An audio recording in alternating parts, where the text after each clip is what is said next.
Officials at Russian airliner Metrojet again insist that only an external impact could have triggered the downing of one of its planes over the North Sinai desert Saturday, killing all 224 aboard. This in contradiction of initial claims which had rejected any foul play. Investigators widening their search now for bodies and parts, but they say it's too soon to confirm that claim of responsibility by a local affiliate of the Islamic State group.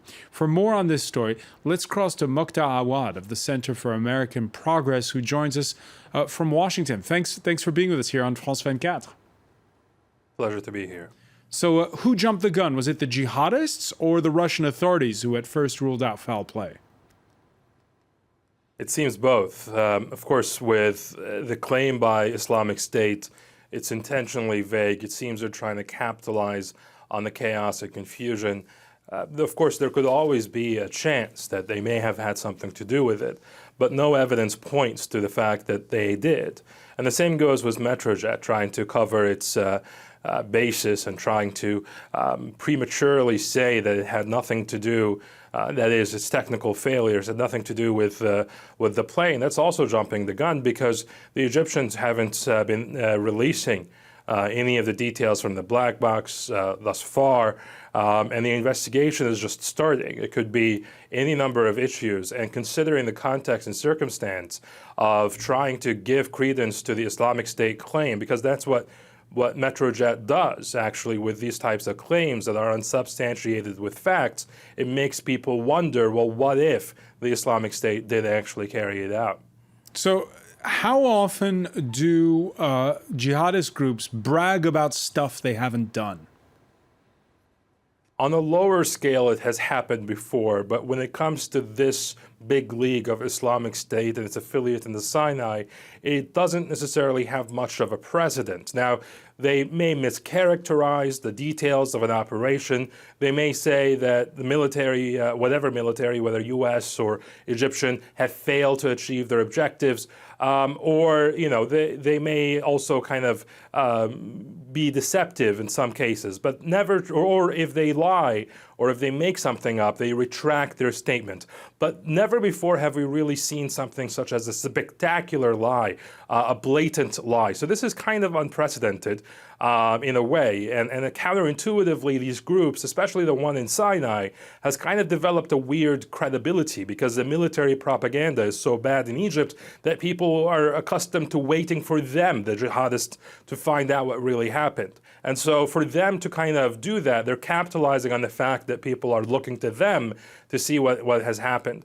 But it seems that with this certain claim, they went a bit too far in trying to cause chaos, confusion, and capitalize on it, but in reality, not being able to provide any of the facts. More recently, with the Huwayja raid by U.S. Special Forces and Kurdish forces, the Islamic State, the mothership, if you will, in Iraq, tried to mischaracterize the raid as an absolute failure.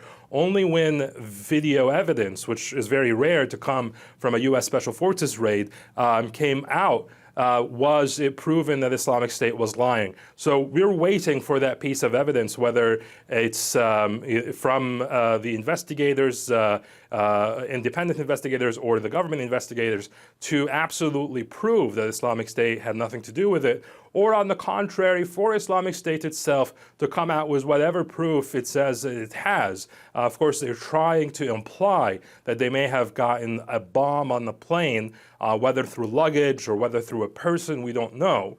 And if that is the case, then we still have to wait for that evidence. But as of right now, again, with Metrojet dead this morning, there is no basis to make such strong assertions without facts to substantiate them.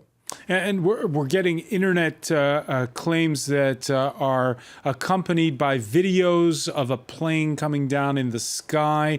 Is this par for the course?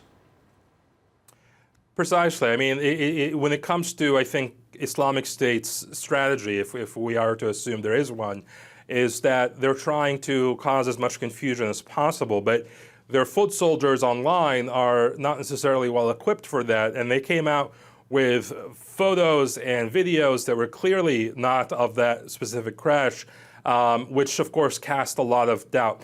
However, there is one thing that I think we should add.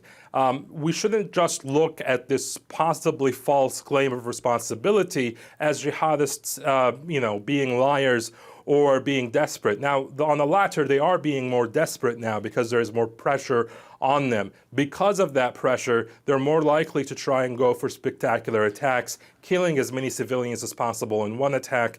And more ominously, when it comes to the Islamic State, even though it's much more deadlier than al-Qaeda, its attacks against the West and Europe have thus far been contained to lone wolf type attacks, small in scale. Here we have an Islamic State affiliate in Egypt that's claiming to down a plane, and that implies that the Islamic State itself will find that as an attractive tactic and possible target for them to do like what al-Qaeda was doing, of course, as we know, in the first decade of the 2000s, of constantly trying to down various airliners. And the Islamic State, unfortunately, with that claim, even if it comes out that it's false, is sending that message that these airliners are fair game.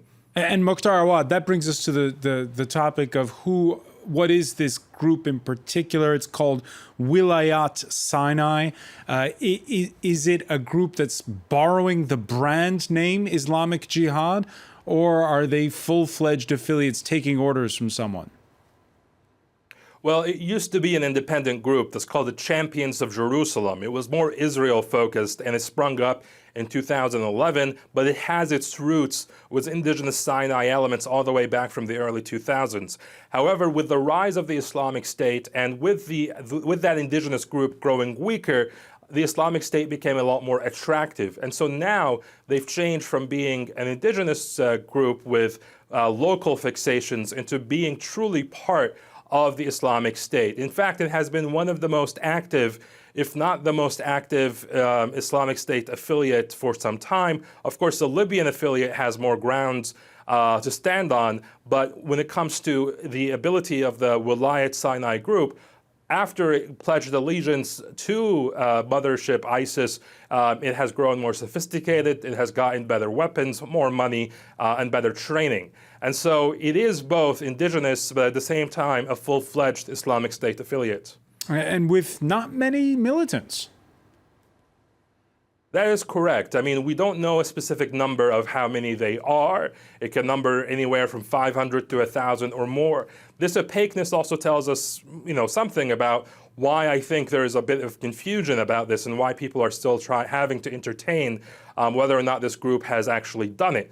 Because of the fact that not that many journalists are able to go into the Sinai and how strict the Egyptian military is in terms of getting the information out there, we actually know very little about the internal organization of the group, the true extent of its capabilities and capacities, but we do know that they have advanced anti-tank missiles called Cornets, and they do have man-pads that they've posted pictures of, specifically Russian Iglas. And so their numbers may be small, but they do punch above their weight, and they have been able to draw out a local insurgency over the last 3 years or so against the Egyptian military, in fact killing at least 600 Egyptian soldiers over the last 2.5 years. That is more than Egypt experienced a low-level insurgency before in the 1980s and the 1990s. That is more than double the number of Egyptian soldiers killed then. So this group has been quite lethal, even though its numbers may be small.